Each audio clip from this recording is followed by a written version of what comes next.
Episode 1. Returning Home. Audrey could have sworn she felt her soul leave her body. It rose above the inferno that unfolded beneath her feet and headed upward. There was no release from the piercing pain. The path to paradise was agonizing. Something seemed to be holding her soul, gripping it with razor-sharp claws, dragging it down and tearing it apart. But still her soul desperately pushed forward, cutting through the icy, bone-chilling wind. However, in this seemingly final battle, Audrey was not alone. Someone's quiet, anxious whisper kept her drifting consciously on the surface. It would not let her soul give up and fall. Audrey held on to it with all of her might. She tried to ignore the smell of blood and burning that enveloped her body. She thought instead of how paradise smelled of freshness and a meadow of flowers. Astrea Detective Agency. Raphael threw through the window into the bedroom. He gently laid the limp body on the bed and rushed into the hallway. His cry for help was directed only at Mikkel.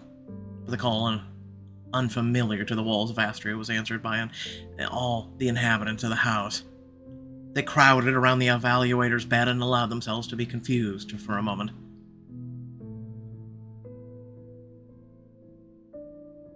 Mikkel was the first to pull himself together. All his questions were lost in his primary task: to save her. Everything else ceased to matter. Mikkel sat on the edge of the bed, just as he had the first time. After silent growth, he took her bloody hand in his and closed his eyes. As soon as he finally touched her hand, the others immediately snapped out of their stupor. Cassio's voice was the first to break through the tense atmosphere. What happened? Cassio was choked with pity for the dying Adrian. He could barely find the words. How did this happen? Still reeling from the experience, Raphael responded in a voice that trembled with anger. They wanted to sacrifice her to the beast. Her friend Ruth turned out to be connected with the cult. David stared blankly at Audrey. He fought his inner demons. They kept laughing at him. They told him that he would soon lose his life's newfound joy.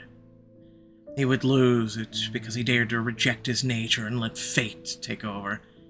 Because he decided that he was capable of achieving what he wanted on his own, because he ignored everything that was meant for him.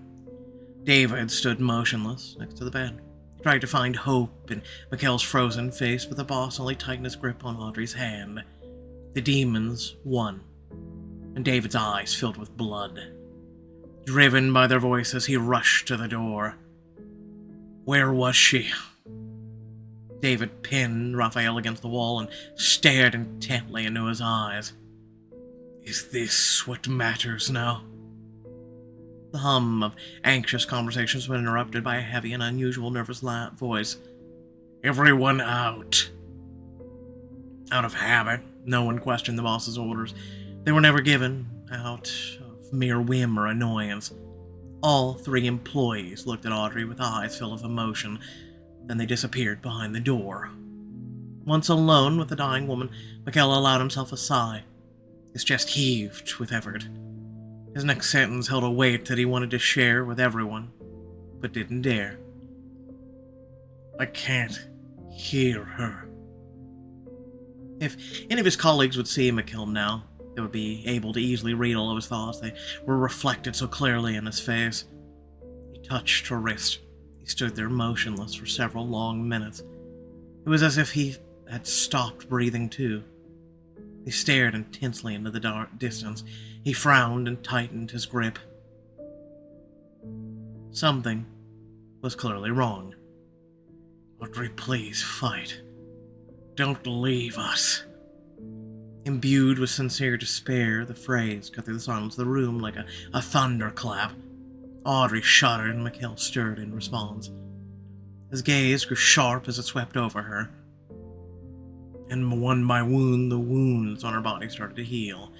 Blood began to flow again beneath her pallid skin. Mikkel sighed in relief and closed his eyes. He listened to her soft, ragged breathing. The noise in the hallway grew louder. Only then did he allow himself to let go of her hand and stand up. Raphael entered the room.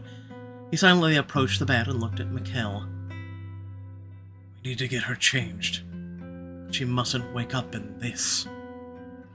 I'll ask Fel to come. As if sensing the presence of another, Audrey's eyelids trembled and her fingers clenched the blanket. Her face contorted in fear, and she began to thrash on the bed. Raphael wasn't sure how to react. He tried to look to Mikkel for answers. Didn't you help her? The nature of this attack is emotional. What did she see? She saw me. Mikkel made no effort to hide his anger. He turned away and fell silent. Raphael himself knew how bad this was. She was clearly not prepared for this. It wasn't supposed to happen so soon. Maybe she'll forget? Only if you want to erase her memory. Audrey was plagued by nightmares. Recent events refused to leave her mind. They became distorted, vivid, more cruel. The wounds that had disappeared from her body refused to let her forget about them. They made themselves known with phantom pain, and she clenched her teeth. Choking with fear, she screamed and opened her eyes. Don't touch me! Audrey. Clearly not fully aware of where she was, she pressed her back against the headboard. She pulled her legs up, as if afraid the imaginary monsters would grab her ankles and drag her back to the ritual fire. Her eyes were filled with animal fear that prevented her from thinking clearly. Audrey, you are home. You are safe. The image of the sweet man was overshadowed by something she couldn't explain, the wings, the blinding light, his cruelty. Audrey interpreted his step towards her as a direct threat.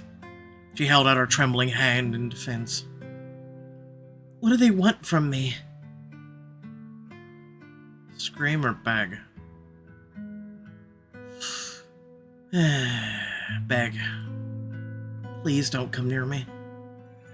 The whole world seemed foreign and incomprehensible to her. The men seemed like they were monsters that had dragged her into it. With every breath she took, her hysteria grew. It threatened to explode and erupt into a nervous breakdown. Her gaze fell on torn, bloodied sleeves, reminding her that the nightmare was real. But there were no more wounds on her skin. This is some kind of madness. Raphael took another step and then froze. The tear on her face nailed him to the spot. He realized that the woman was too afraid to even look at him. The thought cut painfully through his heart. Audrey, I saved you. I'm not trying to hurt you. Audrey ran her fingers through her hair and curled up in a ball. She looked at Raphael. She could clearly see the glow, the wings. They disappeared and reappeared. Or perhaps the ordeal had seared itself so deeply in her memory that reality had permanently fused with fantasy. Her brain refused to process the information. Her mind was taut as a string. It seemed that at any moment it would snap and insanity would flood her body. Go away, get away from me! She's not ready for this, Raphael. The words sounded like an order. He pressed his lips together and moved towards Audrey. Ignoring her screams, her pleas, he took her hand. He winced as if the touch caused him physical pain. You'll forget this, Audrey. You'll feel better. Please don't touch me. Please don't. He whimpered softly and tried to pull away, but Raphael was much stronger. He closed his eyes and found himself in her memories. He began to sift through the blurry images of her past, trying to ignore the feelings that were not meant for him. But he still stumbled when he felt her crushing loneliness. It had followed her from the parents' home to Astrea's doorstep.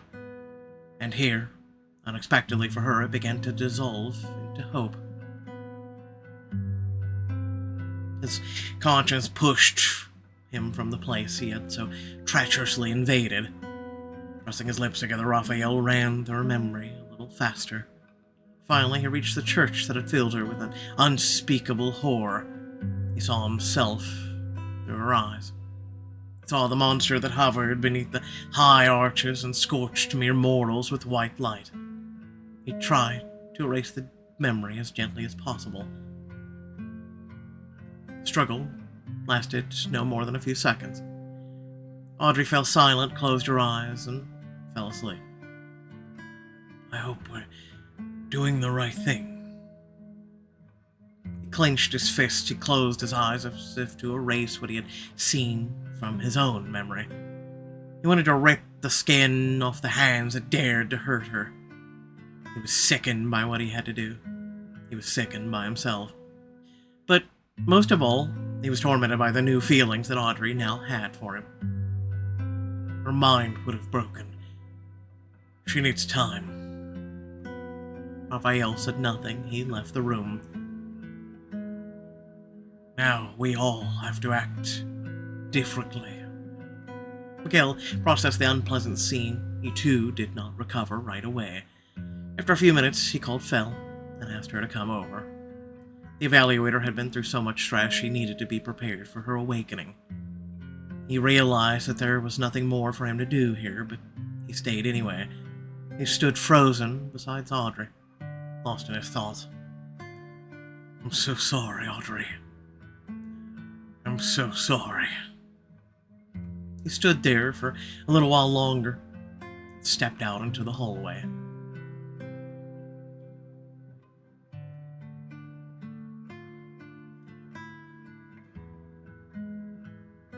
He bumped into a bloody David, who was on his way to her. Stop him. It was too difficult to ignore his appearance. Where have you been? Mikhail had to block the agitated young man's path to stop him. David was breathing heavy, as if he had gone for a run. He froze and didn't respond immediately. In that damned village. The blood suggested that David had made little attempt to learn what had happened from the villagers. The boss's eye twitched. He barely restrained himself from grabbing David by the collar. He desperately wanted to knock some sense back into his employee. And what did you do? Did you show everyone what you're capable of? Oh, you have no idea what I'm capable of. The anger inside David sprayed through his body like molten lava. He wanted to let it out, to incinerate everything around him, so that every living creature would share this pain. Hers and his. You'll end up in a cage, like your father, if you let your emotions overpower your sense of reason. There's always another way to get what you want, David.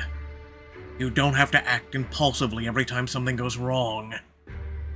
Like rumbling thunder, David's voice grew stronger. It changed from a hoarse whisper to an angry shout. Something goes wrong. Something went wrong when I decided to start a new life here, Mikhail. And those vile creatures dared to touch her. Her! The muscles in his face twitched and his eyes filled with red. They spilled her blood. Everyone connected to the beast will pay me 100-fold for every drop of her blood that they shed. This time, Mikhail had to close his eyes and take a deep breath to control his emotions. The impulsive young man's behavior had crossed the line, even for him. They revealed to Mikhail the true reason behind the horrible act. Maybe you do belong next to your father. Mikhail had to make an effort to make his voice sound normal. People will find out about this. I won't be able to hide what you've done. Let everyone find out, Mikhail. Let every creature on this earth know what will happen if someone touches who cannot be touched. You shouldn't be so attached to her. You're not the only one who cares about her, but you're the only one who allows himself to be so reckless. David couldn't be calmed down. The young man seemed to have lost all control. You know who I am. Of course. I hope you also remember who she is. The chasm that exists between us. David didn't even want to think about it. He silently disappeared behind her bedroom door. Mikhail hoped the fear of losing is driving David out of his mind. hoped that Fell would arrive before Audrey woke and threw a fit at David this time. He went downstairs.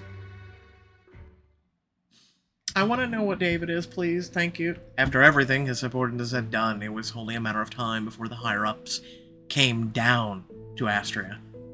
Mikhail sat down by the statue. He let his shoulders slump. What happened to your hair? I'm sorry that I haven't come to see you in a while. The weight of his decisions pressed down on him, making him hard to focus. He needed to come up with justification for Raphael's actions. But more than anything, he just wanted to sit there and not have to think. Sometimes it feels like everything is against us, and the end is predetermined. All of our struggles are just a farce, and we were only created to make it more interesting to watch. The garden refused to listen to his blasphemous voice. The dense catacombs above his head rustled indignantly as a wind arose. A distant rumble of thunder promised rain for the green of the garden. Solitude brought no relief. Nor did it bring a solution to the brewing problem. Astrea remained silent, not wanting to be involved, and it was hardly something she could be blamed for. I hope we don't do anything else foolish. He rose from the bench and walked towards the house. He had a long night ahead of him. But before he could lose himself in his thoughts, he had to wait for Fell. He needed to tell her that there had been a slight change in plans.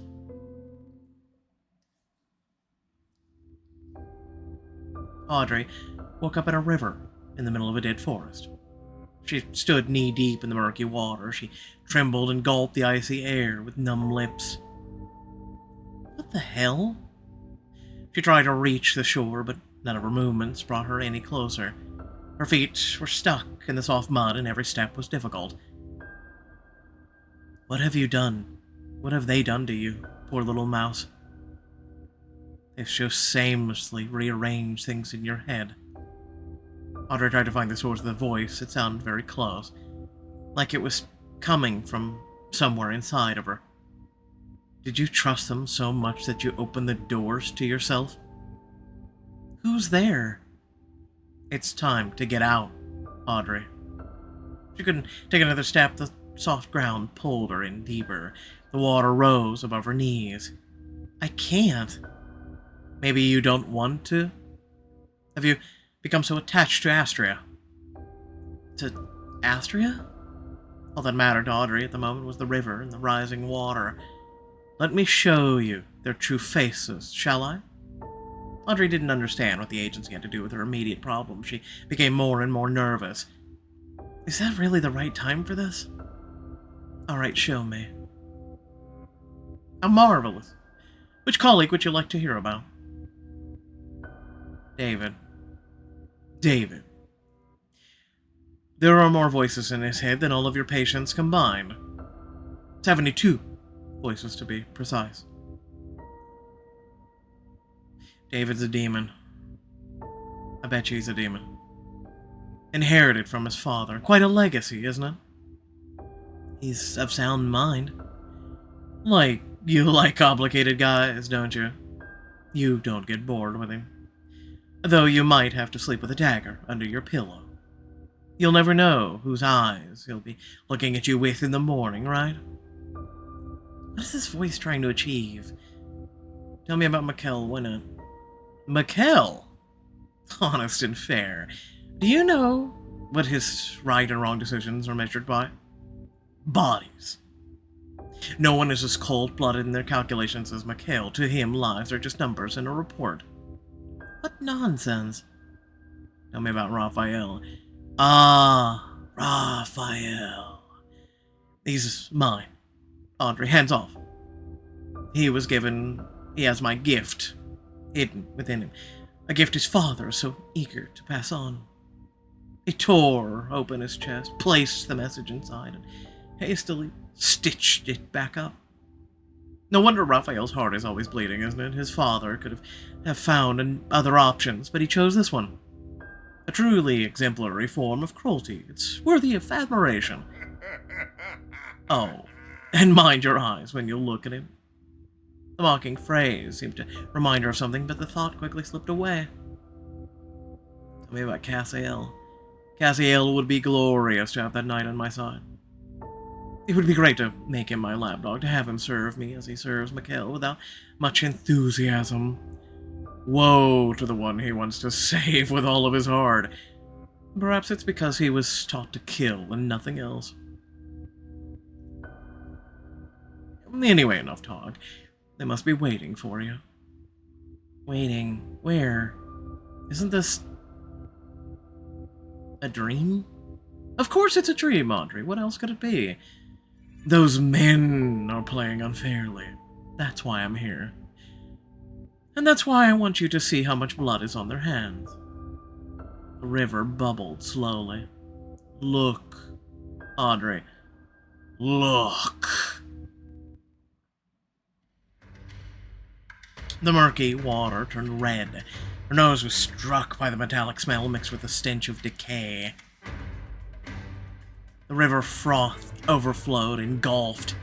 The mud underfoot became flesh-clinging fingers. They dragged Audrey under, clutching at her clothes. On the surface of the river, Audrey saw distorted faces with horror. Some of them seemed familiar. They tore open their own mouths in desperate screams, reaching for her, trying to escape the current. But the rushing current held them all back, preventing them from leaving their final abode. Oh God. Audrey tried to break for the shore with the last ounce of her strength. She almost fell, but failed to move an inch. No, no. Stay where you are, Audrey. Look who you allowed to fool you. Look and listen. I want everything that they have done to finally catch up with them.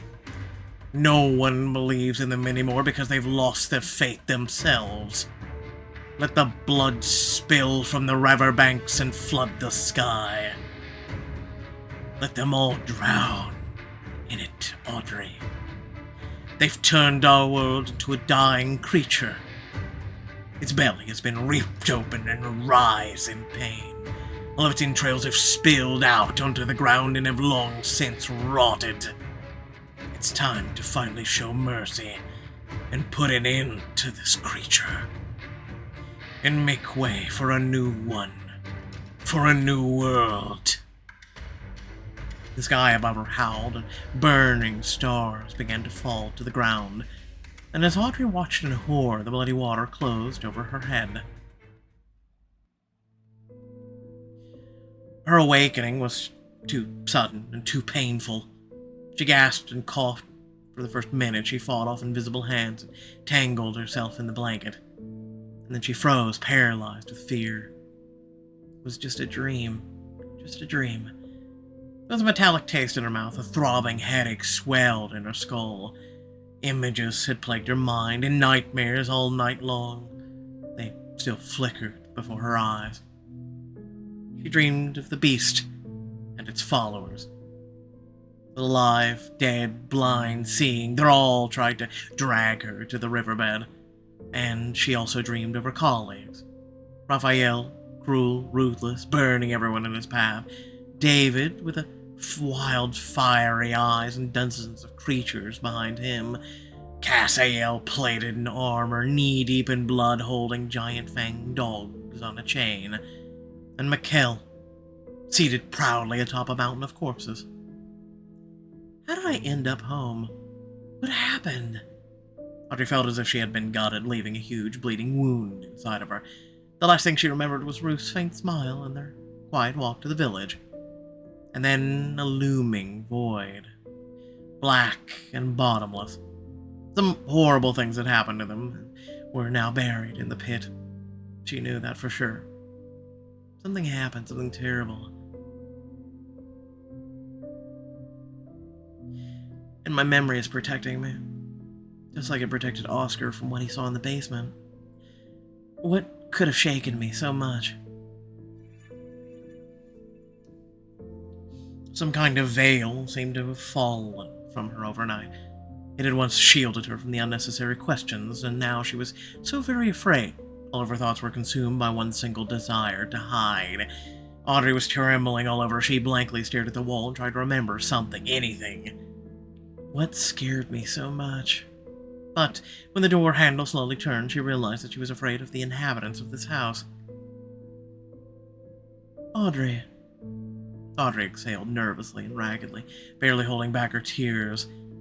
Phil, it's you. Phil quietly closed the door behind her. She looked worriedly at the evaluator. How are you? I don't remember how I got here. I was with Ruth, and then everything is cut off. I'm trying to remember what happened, but my mind is full of wild images, and as if them put them there to fill the void. Images. She approached cautiously, sat down on the edge of the bed. They were like monsters. I don't know how to describe them. Cass was in armor. David had shadows behind him. There were corpses, fire. Wait, hold on. Audrey suddenly jolted upright. She seized the opportunity to get to the bottom of everything. Phil, please bring me my bag. I need to call Ruth. Phil reluctantly complied, but she couldn't find the bag or the phone. The situation was somehow painfully familiar to Audrey. It further agitated her already frayed nerves. The solution appeared of its own accord. It happened so easily as if it had been waiting to come out all along. Phil, I want to get out of here. Audrey feared that Phil would try to dissuade her or refuse her request outright. She was afraid that if she pulled the curtains, she would find bars on the window. She was afraid that when Phil went out the door, she would hear the sound of the key turning. But Phil replied calmly and gently, Are you sure? Yes. All right, then. I'll talk to Mikhail. You get ready, all right? Audrey couldn't believe her ears. She quickly jumped out of bed. Her limbs responded with pain, as if she had been held under water by force all night. Phil followed close behind, gently taking her arm to support her. The officer paused a few inches from the evaluator's face and then pursed her lips. Are you all right? Audrey shook her head. She could barely hold back tears. No, she wasn't all right. The worst part is she didn't understand why. Change your clothes, and I'll take you wherever you want to go. I have an apartment. It's on the other side of the city, though. That's all right. Change your clothes, Audrey. Then let's go. Once alone, Audrey hurried to the wardrobe. It feels like a lifetime has passed since I crossed the threshold of Astrea. She glanced at the door. She thought about who she was leaving behind in the walls of this house without a goodbye. All my feelings are mixed up and in an incomprehensible mess. I'll talk to him later when fear stops suffocating me. She changed into the first thing she could find. We have comfort, white collar, black dress, bright stripe, delicate lace, get everything. I believe for once I'm going to go with just this one.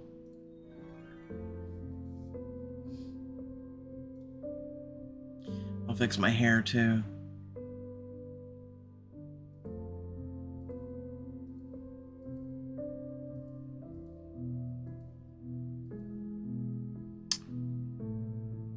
These hairstyles. Like, listen, you just had something really bad happen to you. Hey guys, let's spend a couple hours on our hair. I'm just saying. Like, these are moments where you don't really go for, like, hairstyles. I'm just saying. I'm changing it, so hold on. Audrey didn't dare to take the outfits David had given her. Her own belongings fit into her travel bag, which she had managed to unpack completely. Always traveling light. Everything that had happened felt like another escape from herself, from reality, and the thought of it made her sick. It seems like I've spent my whole life running from something, or I've been chased by something my whole life. Soon, Phil returned. She said that everything was settled, picked up the bag, and led Audrey away from the house.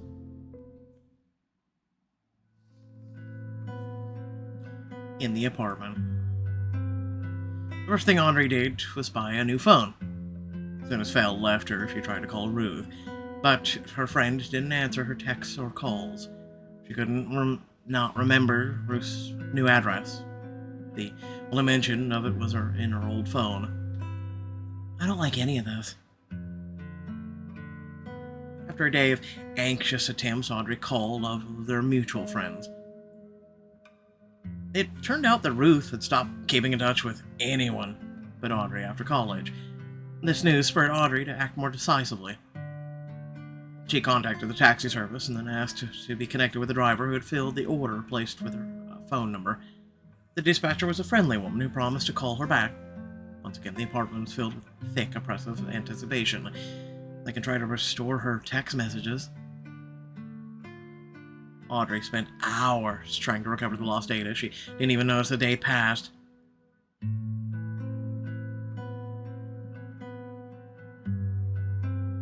With the evening came an unusual total silence, and an unusual calm. It seemed that the horrors had truly remained within the walls of Astrea, but along with them, an important part of her remained there too. She thought about David. It seemed wild now that her dream had prevented her from saying goodbye to him. Maybe I should at least send him a text. But after the image of her nightmare prevented her hand from touching the phone. Why do I get the feelings I had that night seemed so real? There seemed to be a struggle going on inside of her. Her brain reminded her of David's burning eyes, but her heart ached for him, urged her to return. It wanted to ignore all the mysterious warnings. Even nightmares won't stop you from thinking about David. He'd be happy about that. Evening suddenly turned to night. The chaotic day finally came to an end, along with a small but vivid part of her life. It feels like Astrea was just a dream. Strange, even at times, or eerie at times, but so captivating. Several days later. The following days flew by in a blur. Each night brought fragments of memories in the bloody river. It was getting harder and harder to tell which were real and which were not. Raphael often appeared in her dreams. He'd hover like a ghost on the ceiling of her bedroom. Moore visited her dreams even more often. He'd cut her, lick the blood from her wounds. At times like this, Audrey would wake in tears and struggle to get back to sleep. During the day, she cherished her peace as much as possible. She secretly longed for any mention of Astrea. But, as if by conspiracy, all of its inhabitants had vanished. All mentions of the beast and its cult vanished with them. They let me go so easily. To avoid falling into depression, she focused on searching for Ruth. By the end of the third day, she had become obsessed. Not knowing what else to do, she decided to file a missing persons report. Audrey was unable to recover her memory. She thought that about what she would say to Phil. What information can I give her, even if I'm not sure that our meeting was real? But she couldn't see any other way out. Then, before contacting Phil, she remembered another mutual acquaintance. Maybe I should call Mikhail? Or Malik, excuse me. Yes. Audrey rummaged through the depths of her bag to find Malik's business card. She dialed the number. She waited for an answer machine to beep. Malik, it's Audrey? I'm sorry to call so late, but I really need to talk to you. Ruth is missing, and I'm afraid something terrible has happened to her. Could you please call me back as soon as you can? Audrey hung up and pursed her lips. Maybe it's not as bad as I think. Maybe they're together somewhere. The unexpected thought brought annoyance.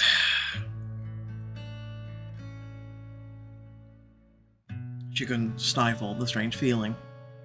She didn't want to think about Ruth and Malik might be busy with each other. And surely they could find a minute to respond to me. Audrey brewed some coffee and sat on the edge of the windowsill. She looked at the gray, dreary landscape outside. The half-dead tree surrounded by concrete Mel reminded her of the garden in Astrea. She closed her eyes and tried to picture herself in her old bedroom. She tried to feel a fresh breeze, but instead she felt her own loneliness with renewed force. No matter how hard she tried, she couldn't get the agency out of her head. Why?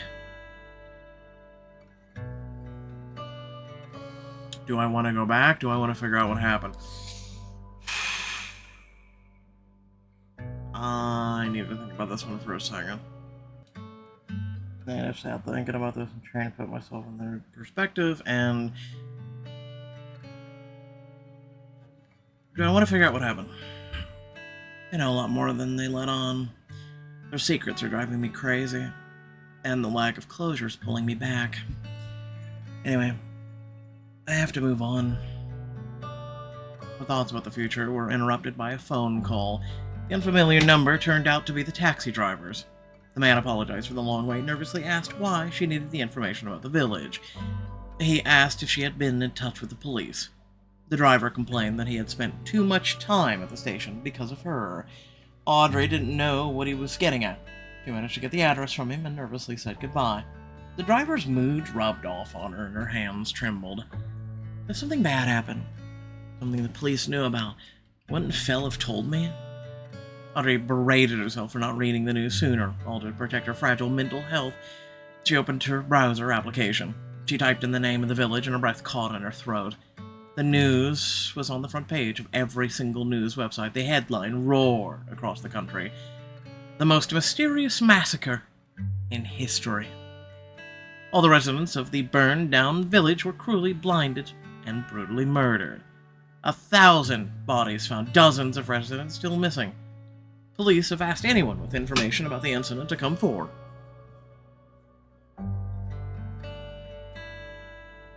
Why didn't Phil tell me anything? Audrey felt betrayed and deceived again, so she decided not to call Phil. Dazed, she began calling hospitals. She hoped to find Ruth's name on the list of admitted patients, but she wasn't on any of them. The walls of her apartment began to close in. They pressed down on her. Audrey gave in to panic and jumped to her feet. She absentmindedly squeezed her forearm and immediately responded with a strange pain. It was dull, weak pain, like a healed fracture, like an old wound, reminded her of its existence after some time. Did I get injured? The terrible, unspeakably large was rising from the depths of her memory. Not images, just feelings. Pain flared and faded all over her body with flashes of sunlight. The pain in her right forearm spread to her left. She felt as if the skin on her face was stretching and cracking. Am I losing my mind?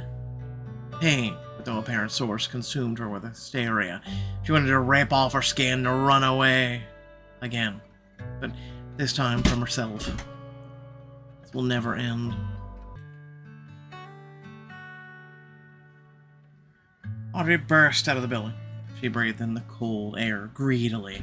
A gentle wind brushed over her with its icy breath as if trying to bring her back to her senses. The deserted street was tactfully silent and sympathetic. But something inside her snapped, and realization spread through her body. I can't handle this alone. The first image that came to her mind was of her mother. No matter how difficult their lives were, she'd always tried to be involved parent to Audrey, as much as her father would allow. How I wish things had turned out differently.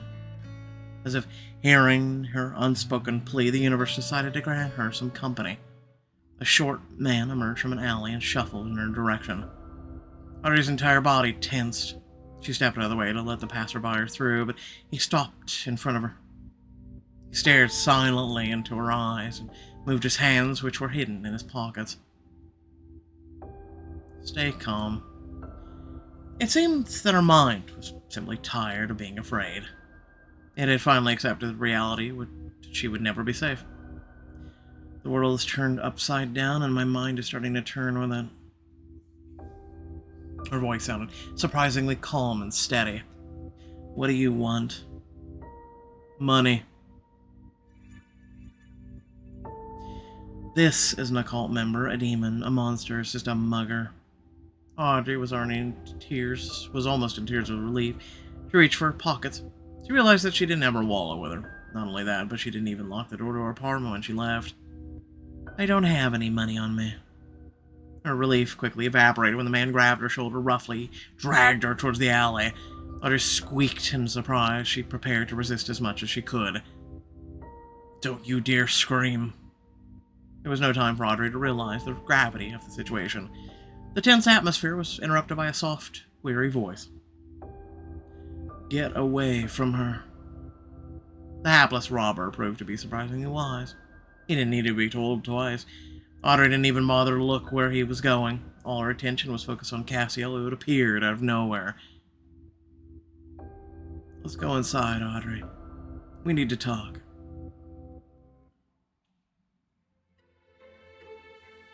Audrey looked at the man sitting in the chair as if he were a ghost.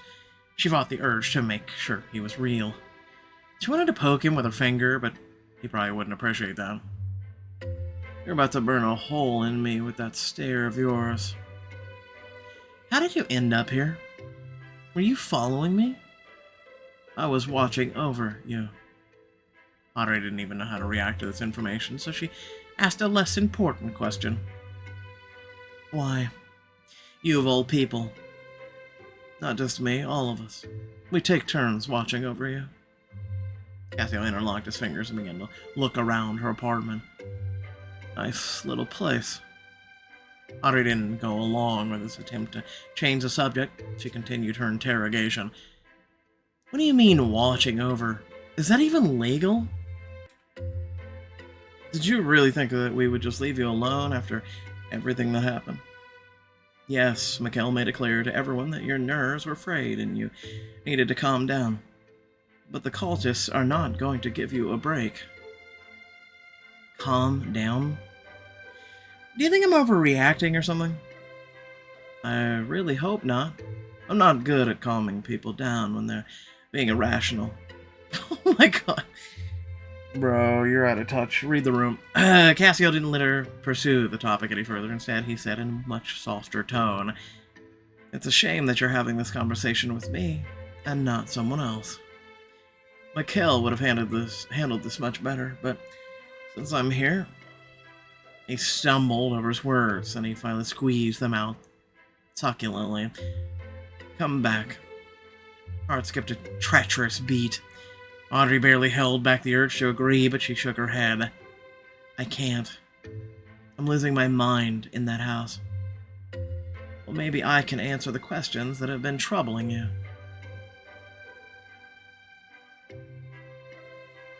Ask about the village. Have you heard about the village that was burned down? You must have.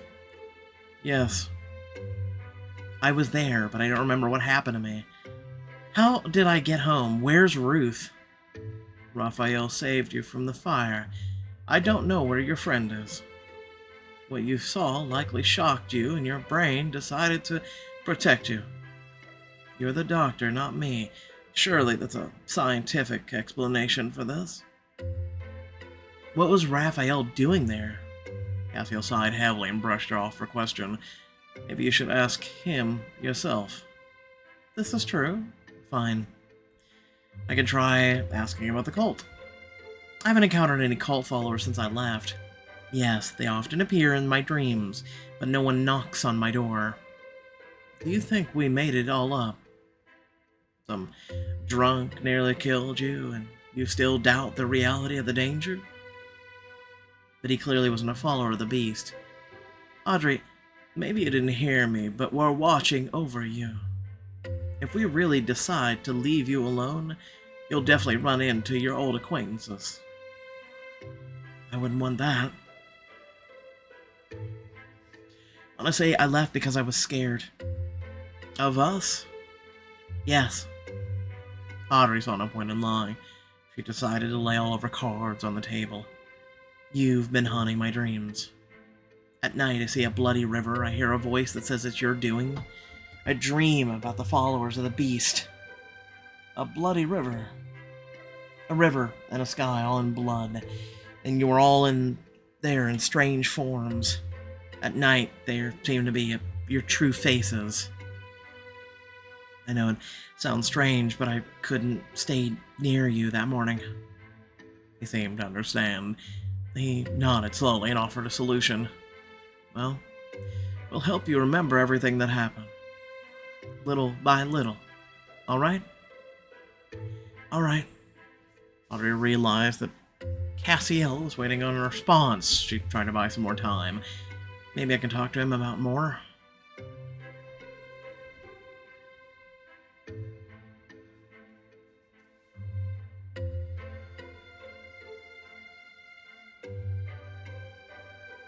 I really have a lot of questions. Offer him coffee, ask how he's doing, ask how everyone else is. I'm gonna offer him coffee because, please God, I need some. I need a cup.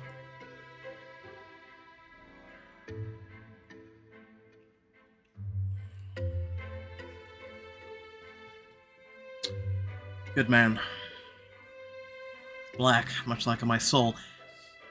For some reason, she really wanted to stay alone with Cassiel a little longer.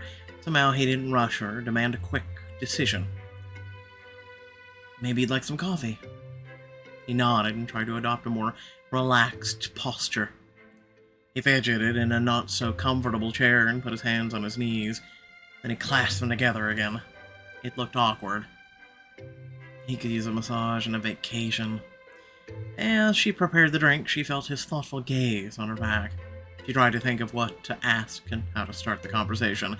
It seemed like a slightly serious topic would put him on guard, and she didn't feel like joking anymore. But I don't know what else to say. Audrey held out the cup and sat down across from him. She left her hand on the table and softly tapped the smooth surface with her fingertips. Actually, silence isn't bad either.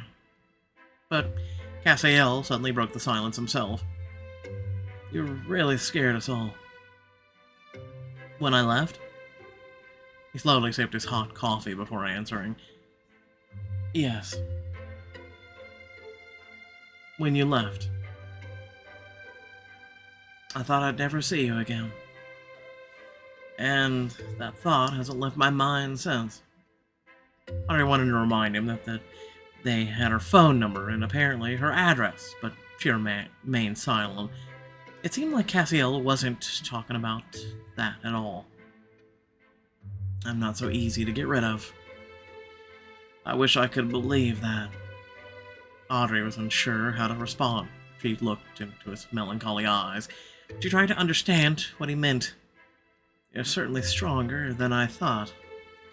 But somehow knowing that makes me want to protect you even more. You know, I never had siblings.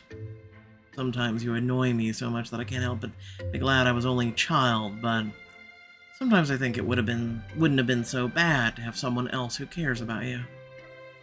Well, congratulations, you've achieved this.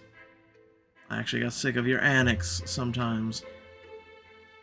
I never dreamed of having little brothers or sisters, and for good reason. Audrey smiled and remarked, Yeah, the rule suits you. An older sibling never admits their feelings. But deep down I can see that you're thrilled. Ha! Cassio rolled his eyes and leaned back, cup in hand. I just need to take charge of your upbringing. That's all. Oh, I'd love to see him try that. After their silly banter, the silence became more comfortable. Cassio finished his coffee leisurely in the cozy stillness. Despite her protests, he washed the cup himself. Thank you, Audrey.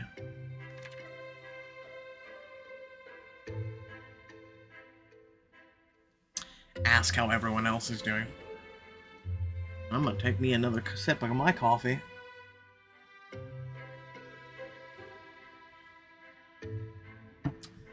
Black screen. How are the others doing? After some thought, he replied reluctantly. Raphael has become even more withdrawn. David is always off somewhere. Mikhail is trying to sort some things out. Goodness, sounds quite gloomy over there. He smiled and tried to defend his colleagues. It was always like this before you. Sounds sad. Is that why you really want me back? No. It's also because of your professional skills. Audrey rolled her eyes. She barely stopped herself from giving him a playful punch in the shoulder. I hope you're being serious right now. Of course I am. And how's Bruno doing? I built him a kennel, like you asked. Did he like it? No. Audrey laughed. She didn't admit the silliness of the idea. Thanks anyways. You're welcome. We're all waiting for you at home, Audrey. Um, Cassiel really misses you. That's nice. Agree to go with him. Listen, it's already 150 diamonds, okay, for just those two. That's why I'm passing up on the one. Audrey realized that she probably wouldn't get answers to her questions on her own, so she gave in. I think a conversation with Mikkel wouldn't hurt. Besides, it wasn't just her mind that was drawn to the walls of Astrea. It was her heart, too. How did this even happen? Then let's go. This time Audrey decided not to bring her bag. First, I'll see how I feel when I cross the threshold, and then I'll decide what to do.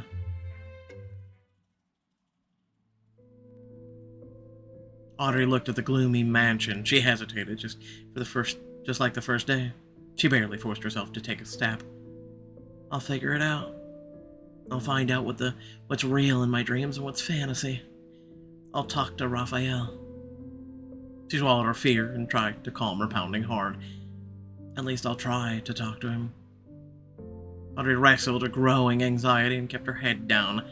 She didn't want to look up and meet the eyes of any of the residents. How will Mikkel greet me? And David? Cassiel suddenly stopped in front of Audrey. She almost bumped into him. She exclaimed in annoyance, "Why did you stop so suddenly?" He didn't take his eyes off the windows of the house. He frowned even more than usual. Our superiors are here. And? That's very bad, Audrey. Who the hell are the superiors? I guess we're gonna find out. Anyway, I'm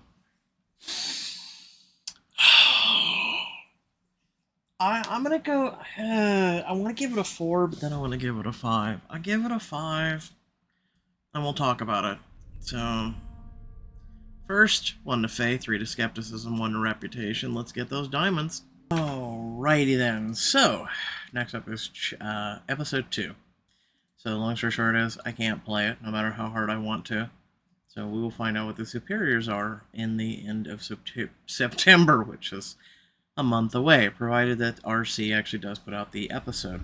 We'll see, because sometimes they will be a little delayed, and they'll be like, okay, well, we didn't get it out for September, so we'll do October. And that's fine and all, but, I really like this book. So, aside from that, first and foremost, if you do enjoy the work that I do, please remember to like, share, and subscribe.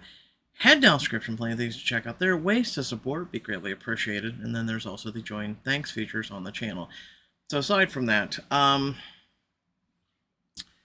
yeah, this is kind of like a very long, complicated episode where there was a lot discussed, and a lot of it is true in terms of, like, if the human brain does go through, like, some pretty emotional things, right? Basically, even as grown adults, we will block things out of our brain, right? Especially when we go through some pretty serious stuff. And especially the younger you are and everything. And then also she's a person that, even though she's someone who helps people with these types of issues, it doesn't make her any stronger than any of those people. So at this point, she needs someone to help her with her own issues. So it really depends. So just to give you guys a little 411 in case, because I know there's a lot of people in this world who have never really dealt with some pretty big issues, right, that have left you to black out things in your mind. But any good person that, is paid, like a shrink, for instance, a lot of them, any good ones, keyword, good ones, will tell you not to open those doors. Don't go prying, right? Or they'll work with you depending on what you went through to maybe make you more comfortable to the realm, or at least prepare you, strengthen your mind, mentality, and whatnot, to prepare you for if that door does happen to open, which there are times in people's lives where they'll go for most of their lives, right? And all of a sudden that door will spring open, and those memories, those dreams, everything will flood in, and your mind is no longer a safe haven, right? The bubble is popped.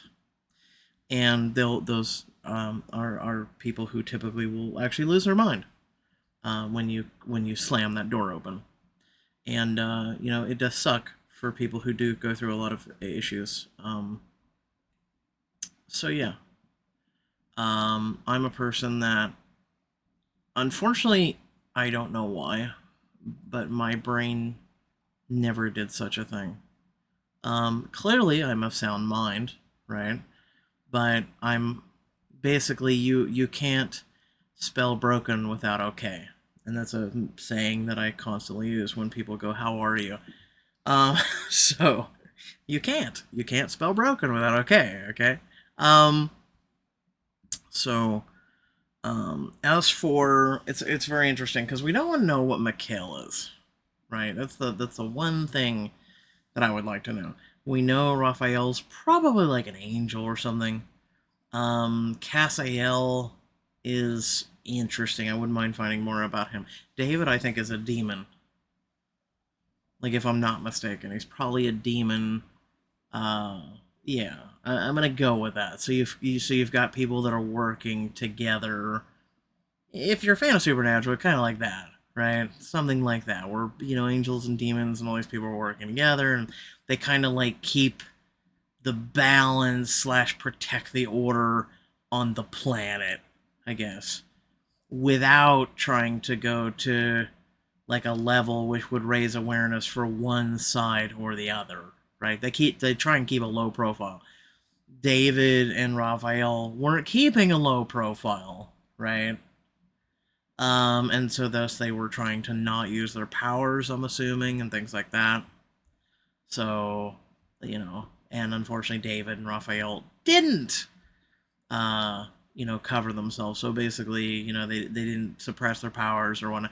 So this is why your superiors are here. The superiors are probably people from both sides or one or the other that are going, you kind of broke the rules, right? You broke the rules. The only difference is both sides broke the rules. So it's interesting. We'll see. That's my hypothesis about this, but we'll see. Aside from that, I really enjoy this book. And again, hopefully you guys do as well. So let me know in the comments. Otherwise, thanks for tuning in. Love to see your beautiful faces in the comments. Let me know how you felt. And hopefully see you back for the next video when it comes out, or the thousands of other videos that are on the channel. Catch y'all later. Peace out.